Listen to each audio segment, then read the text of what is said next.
Hello everybody, एक बार फिर से आपका स्वागत है आपके अपने यूट्यूब चैनल पर जिसका नाम है सक्सेस हरियाणा।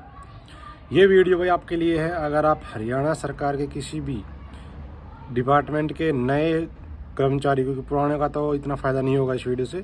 अगर आप अभी नए लगे, नई ज्वाइनिंग है, जैसे अभी ग्रुप सी के रिजल्ट आए हैं या आगे आपका ग्रुप डी का रिजल्ट आने वाला है, मतलब जिन एम्प्लॉय को 1-2 महीने या अभी होने वाले एम्प्लॉय भविष्य के, उनके लिए है कि आपका अकाउंट किस बैंक में होना चाहिए एक सरकारी एम्प्लॉय के लिए, सैलरी अकाउंट, सेविंग या कैश अकाउंट।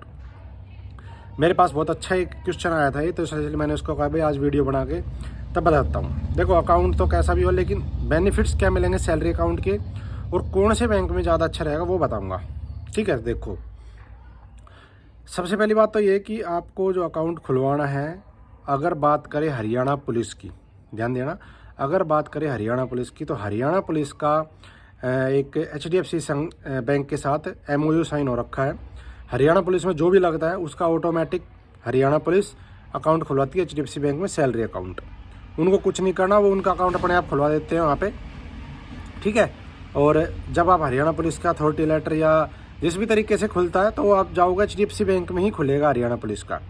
उनके साथ उनके कुछ रिस्क फैक्टर भी काम करता है, जैसे किसी की भाई दुर्घटना हो जाती है रास्ते में किसी पुलिस वाले की, तो HDFC बैंक के साथ वो जो MOU उसके अनुसार उसको पैसा मिलता है, 30 लाख मिलता है, 50 लाख ऐसा मिलता है, तो इसलिए HDFC बैंक होता है उनका। अब बात है जी पुलिस के अलावा जो और डिपार्टमेंट्स है सिविल के, अगर आप हरियाणा सरकार के एम्प्लॉय हो तो बिना देरी के इस चैनल को भी सब्सक्राइब कर लो और बेल आइकन प्रेस कर दो, क्योंकि ये चैनल आपको कर्मचारी संबंधित बहुत सारी इन्फॉर्मेशन देगा जो आपको भविष्य में बेनिफिट मिलेगा। Service rule, TA DA rule या आपका कोई भी किसी प्रकार की समस्या कुछ पूछना है, सैलरी संबंधित है, कुछ भी है वो आपको यहाँ पे मिलेगा। दूसरी बात, मेरा टेलीग्राम का ग्रुप है जो एम्प्लॉय के लिए केवल, हमें 3500 एम्प्लॉय जुड़ चुके हैं। डिस्क्रिप्शन में लिंक है, वहाँ पे जुड़ जाओ। वहाँ पे भी आपको अगर नए एम्प्लॉय तो खासकर आपको बेनिफिट मिलेगा। सारी चीज़ें आपको वहाँ पे पता चलेंगी। जब भी आप कुछ पूछोगे जी ये कैसे करना है, वो कैसे करना है, सब कुछ पता चलेगा उस ग्रुप में आपको। उनको तो देखो, जो मैं अपने पर्सनल एक्सपीरियंस के अनुसार बताऊंगा, खुलवा आप कहीं भी सकते हो, कोई बाउंडेशन नहीं है उनके लिए। लेकिन अगर आप SBI या PNB, अगर आप SBI इन PNB में अकाउंट खुलवाते हो तो पहली बात तो ये सैलरी अकाउंट खुलेगा कैसे। सैलरी अकाउंट खुलता है जब आपका DDO मतलब जो सैलरी पे साइन करता है, उसकी तरफ से आप एक अथॉरिटी लेटर या लेटर लेके आओगे ब्रांच मैनेजर के नाम। उसमें ये लिखा होगा, आपके DDO की तरफ से ब्रांच मैनेजर को लिखा जाएगा वो लेटर कि भाई इसका नाम ये है, ये कोड है, फलाना ये है, वो यहाँ पे इस डिपार्टमेंट में रेगुलर कर्मचारी है और इसका जो अकाउंट है वो वहाँ पे सैलरी अकाउंट खोलने की कृपा करें। और अगर आप ऑलरेडी उस बैंक में अकाउंट है, फॉर एग्जांपल आप आज आपका अकाउंट सबके पास है, आज आपका SBI में अकाउंट है ऑलरेडी पहले ही, तो आप चाहते हो कि वही सैलरी में कन्वर्ट हो जाए, तो आप उसके बाद उस अकाउंट का हवाला दे सकते हो उस लेटर में कि मेरा मतलब आप कहोगे अपने DDO को, DDO लिखेगा कि संबंधित कर्मचारी का भाई जो अकाउंट है वो इस बैंक में सेविंग अकाउंट है, वो उसको सैलरी अकाउंट में कन्वर्ट किया जाए। ठीक है, और अगर नया खुलवाना है तो भी वहाँ से आप सैलरी अकाउंट खुलवाने के लिए DDO से लेटर लाओगे, तब आपका सैलरी अकाउंट खुलेगा। ऐसे नहीं कि आप गए अब जी ये लो आई कार्ड और मेरा खोल दो, नहीं खोल लेंगे भाई। DDO की तरफ से एक लेटर जरूर लाना पड़ेगा, साइन करवा के तब खोल लेंगे। तो मेरा सुझाव है SBI और PNB। मैं इनका नाम क्यों ले रहा हूँ कि इन्हीं अकाउंट इन बैंक में क्यों खोलना है। देखो, PNB है तो जो भी सरकार, हरियाणा सरकार का PNB के साथ MOU साइन हो रखा है, उसके अनुसार हरियाणा सरकार के लोन, एडवांस या जो भी आपको सरकारी मोस्टली चीज़ें जो डिपार्टमेंट प्रोवाइड करवाता है पैसे संबंधित, वो सारी PNB के थ्रू करवाता है। जैसे आपको होम लोन लेना है डिपार्टमेंट के थ्रू, हाउस बिल्डिंग एडवांस लेना है, मैरिज एडवांस लेना है, साइकिल एडवांस लेना है, कंप्यूटर एडवांस लेना है, मैरिज एडवांस है, चाहे आपका और कोई भी एडवांस हो, वो सारे PNB के थ्रू ही दिए जाते हैं। चाहे आपका अकाउंट किसी भी ब्रांच में हो, आपको मिलेगा PNB के थ्रू ही। समझ गए? तो इसलिए अगर आपको सैलरी अकाउंट खुलवाना है, नौकरी के बाद नया अकाउंट लगाना है, तो आप PNB और SBI में से किसी एक में चूज कर लेना।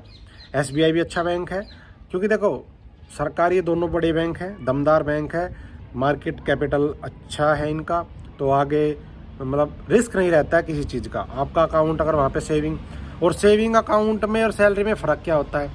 सेविंग अकाउंट में चार्जेस कटते हैं, जैसे आपका मंथली SMS अलर्ट का कट गया 3 महीने में, 4 महीने में, और आपका डेबिट कार्ड का आज ये चार्ज, फलाना चार्ज, ये चार्ज। सैलरी अकाउंट में कोई चार्ज नहीं कटेगा, कोई मंथली आपको वहाँ पे एवरेज बैलेंस रखने की ज़रूरत नहीं है। तो ये बेनिफिट होते हैं सैलरी अकाउंट के।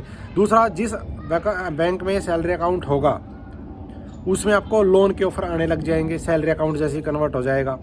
क्योंकि मैंने भी अभी कुछ महीने पहले ही कन्वर्ट करवाया, उससे पहले मैंने भी कन्वर्ट नहीं करवाया था मेरे SBI में। तो मैंने सैलरी अकाउंट कन्वर्ट करवाया, तो उसके बाद से ऑफर आने लग गए SBI में, ठीक है, पर्सनल लोन के तुरंत। तो सैलरी अकाउंट खुलवा लेना SBI और PNB में से, दोनों में से जो मर्जी हो वो कर लेना। और अगर कोई ये चाहता है ना जी कोई और बताओ, तो आपकी मर्जी है।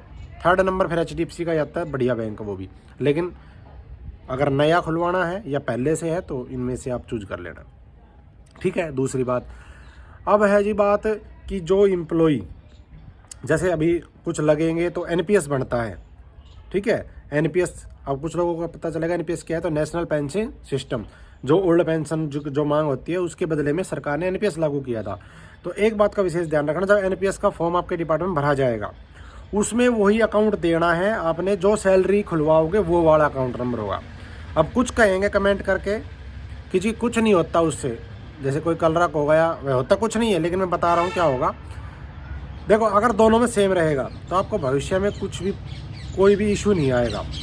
आपको स्कीम चेंज करनी है कि किस इक्विटी में कितना फंड जाना चाहिए, या आपको कोई भी इशू आगे भविष्य में नहीं आएगा अगर आपका दोनों जगह सेम होगा।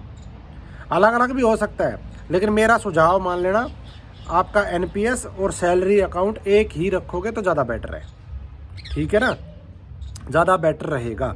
NPS का अकाउंट खुलता है लगभग 2 महीने के बाद खुलेगा।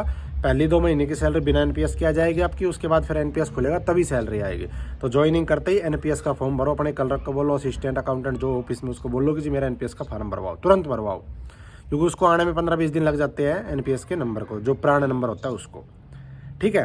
तो ये वीडियो थी खासकर कि कौन सा बैंक बेस्ट रहेगा। मैं फिर कह रहा हूँ SBI या PNB। पुलिस में हो तो ऑटोमेटिक HDFC में ही खुलवाएंगे, वो उनका पुलिस का HDFC में होता है।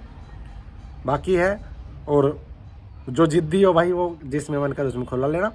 पहले से ऑलरेडी अकाउंट है ही नहीं बैंक में तो उसको सैलरी में कन्वर्ट करवा लेना, वो आपका DDO लेटर बना के दे देगा कि कैसा है। अब आपको ये कहना है कि जी कैसा लेटर बनेगा, तो मेरा एक टेलीग्राम का लिंक है एम्प्लॉय का, उसको जुड़ जाओ, डिस्क्रिप्शन में लिंक है। उस जो लेटर का फॉर्मेट मैं डाल दूंगा अपने उसमें, और वो आप अपने DDO साइन करवा सकते हो, ठीक है भाई। सब्सक्राइब कर लो, ये चैनल आपको आगे भविष्य में बहुत सारी चीज़ें आपको प्रोवाइड करवाएगा। तो इस वीडियो करते हैं यहीं पे दी एंड, और लाइक कर देना, शेयर कर देना, सब्सक्राइब कर देना, और चैनल पर नए हो तो घंटी जरूर दबा देना ताकि आपको आगे अपडेट मिलती रहेगी।